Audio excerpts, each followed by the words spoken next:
Good morning students. ये video मैं उन स्टूडेंट्स के लिए बना रहा हूं जिनको थ्योरी सब्जेक्ट में प्रॉब्लम आता है। बेसिकली हम लोगों ने थ्योरी सब्जेक्ट्स के नोट्स बनाए हैं बहुत इजी लैंग्वेज में, इंडियन एग्जांपल्स के साथ में। सारे वीडियोस मिलेंगे, फुल कोर्स 4 घंटे के अंदर कवर हो जाएगा। वीडियोस भी ब्रॉडकास्ट फॉर्म में है, मेल और फीमेल 2 वॉइस आपको मिलेगी, डेमो दिखाऊंगा मैं आपको। और बहुत सारे यूट्यूब चैनल मिलेंगे। अगर आपको मेरे को सर्च करना है किसी भी यूनिवर्सिटी से रिलेटेड, अगर आपको आरटीयू से सर्च करना है राजस्थान टेक्निकल यूनिवर्सिटी, तो आरटीयू बाय पुनीत सर लिखेंगे, मैं मिलूंगा आपको। अगर आप आरयू वाले चैनल पे जाएंगे तो आरयू बाय पुनीत सर मिलूंगा। सीबीएसई आरबीएसई के 10-12 के चैनल्स आपको मिल जाएंगे। तो जो भी यूनिवर्सिटी है जिससे रिलेटेड आपका कोर्स है उसको आप सर्च करो, मैं मिलूंगा। और अगर मैं नहीं मिलता हूं तो आप सिलेबस भेज दो, उसके वीडियोस और नोट्स आपको मिल जाएंगे। देखिए मैं आपको डेमो दिखाता हूं किस तरीके से हम लोग के वीडियोस रन करते हैं और नोट्स क्या है। देखो ये नोट्स मिलेंगे आपको बहुत इजी लैंग्वेज में, डेटा वेयरहाउस या एमबीए का सब्जेक्ट है, जिसके पूरे नोट्स आपको मिल जाएंगे। अमेज़न का एग्जांपल दिखाई दे रहा होगा। अब इसका वीडियो में रन करता हूं, एक बार आप वीडियो देखना किस तरीके से, उसमें इंग्लिश हिंदी दोनों टोन में चलने वाला है वीडियो। एक बार आप देखना ध्यान से।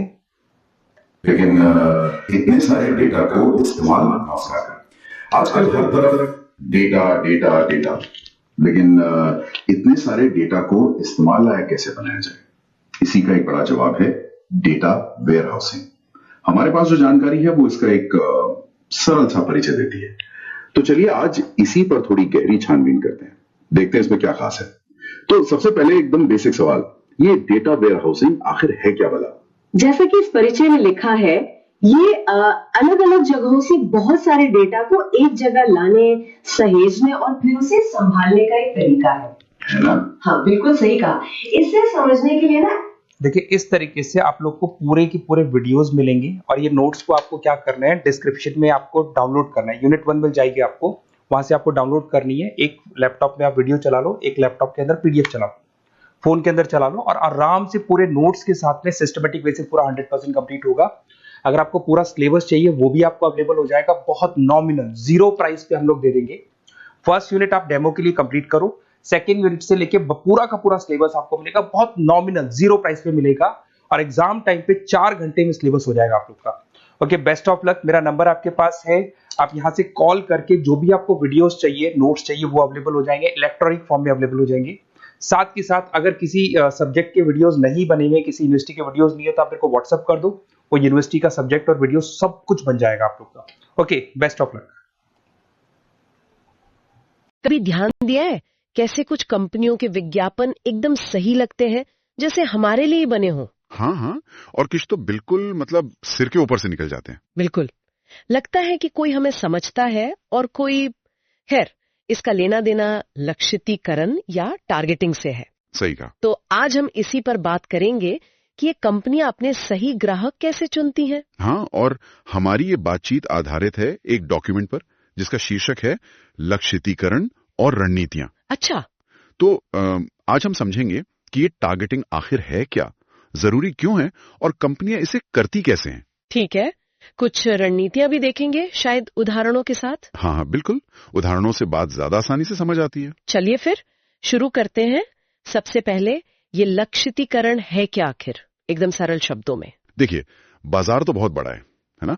तो कंपनियां क्या करती हैं, पहले उसे छोटे छोटे हिस्सों में, मतलब सेगमेंट्स में बांट लेती हैं। ओके, ग्राहकों के हिसाब से। हाँ, उनकी जरूरतें, पसंद, उम्र, ऐसी चीजों के आधार पर फिर वो तय करती हैं कि भाई हमें इन सारे हिस्सों में से किस एक पर या किन कुछ पर ज्यादा ध्यान देना है। अच्छा, बस इसी चुनाव को लक्षितीकरण कहते हैं। जैसे कोई मिसाल, मान लीजिए कोई मोबाइल कंपनी है, वो सोचे कि हमें सिर्फ स्टूडेंट्स को फोन बेचना है, तो वो कम दाम वाले, अच्छे कैमरे वाले, सोशल मीडिया के लिए बढ़िया फोन बनाएगी।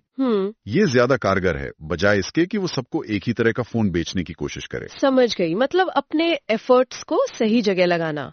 और ये इतना जरूरी क्यों है, फायदे क्या हैं इसके? फायदे तो कई हैं। सबसे पहला तो पैसा और मेहनत बचती है। आप वही निशाना लगाते हैं जहां लगने की उम्मीद सबसे ज्यादा हो, मतलब सबसे फायदेमंद ग्राहकों पर फोकस। हाँ, इससे क्या होता है कि बिक्री बढ़ने के चांस यानी कन्वर्जन रेट बढ़ जाता है। ग्राहक भी ज्यादा खुश रहते हैं क्योंकि उन्हें लगता है कि ये चीज उनके लिए ही बनी है। और रिश्ते भी मजबूत होते होंगे कंपनी के साथ। बिल्कुल, उनको लगता है कंपनी उन्हें समझती है। तो ये हुआ इसका महत्व। ठीक है, तो चुनना जरूरी है, पर ये चुनाव करते कैसे हैं? वो जो रणनीतियां थी, पहली वाली कौन सी थी, अविभेदित मास मार्केटिंग? हाँ, अविभेदित या मास मार्केटिंग, इसमें कंपनी कोई भेदभाव नहीं करती, पूरे बाजार को एक ही मान लेती है। मतलब सबके लिए एक ही प्रोडक्ट? हाँ, एक प्रोडक्ट, एक ही विज्ञापन, एक ही तरीका, जैसे पहले कोक का होता था या कोलगेट का बेसिक टूथपेस्ट। अच्छा, ये कब काम आता है? ये तब ठीक है जब ज्यादातर लोगों की जरूरतें मिलती जुलती हों या फिर जब कंपनी को बस लागत बचानी हो। पर आजकल तो सबकी जरूरतें बहुत अलग अलग होती हैं। सही कहा, इसीलिए ये रणनीति अब कम चलती है, खासकर रोजमर्रा की चीजों के अलावा। तो फिर ज्यादातर कंपनियां क्या करती हैं? वो जाती हैं दूसरी रणनीति पर, विभेदित लक्षितीकरण यानी सेगमेंटेड मार्केटिंग। सेगमेंटेड मतलब अलग अलग सेगमेंट के लिए अलग अलग चीजें? हाँ, इसमें कंपनी 2 या ज्यादा सेगमेंट चुनती है और हर एक के लिए बिल्कुल अलग प्रोडक्ट या मार्केटिंग प्लान बनाती है। जैसे मारुति सुजुकी को ही देख लीजिए, उनके पास ऑल्टो भी है, वैगनआर भी, स्विफ्ट भी, सियाज भी, हर किसी के लिए कुछ ना कुछ। हाँ, ये तो है। या जैसे डेटॉल के साबुन भी है, हैंड सैनिटाइजर भी, एंटीसेप्टिक लिक्विड भी। बिल्कुल सही, इससे आप ज्यादा लोगों तक पहुंच सकते हैं, बाजार में आपकी हिस्सेदारी बढ़ती है। लेकिन इसमें खर्चा और मेहनत भी तो ज्यादा लगती होगी।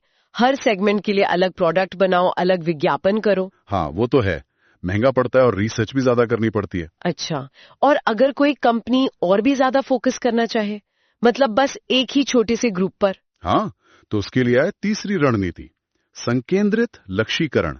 इसे आला या नीश मार्केटिंग भी कहते हैं। नीश मार्केटिंग, ये सुना है, मतलब किसी बहुत ही खास छोटे से ग्रुप पर पूरा ध्यान। एकदम, सारी ताकत एक ही जगह लगा देना। मकसद होता है उस खास ग्रुप को इतनी अच्छी सर्विस देना कि कोई और गी ना पाए।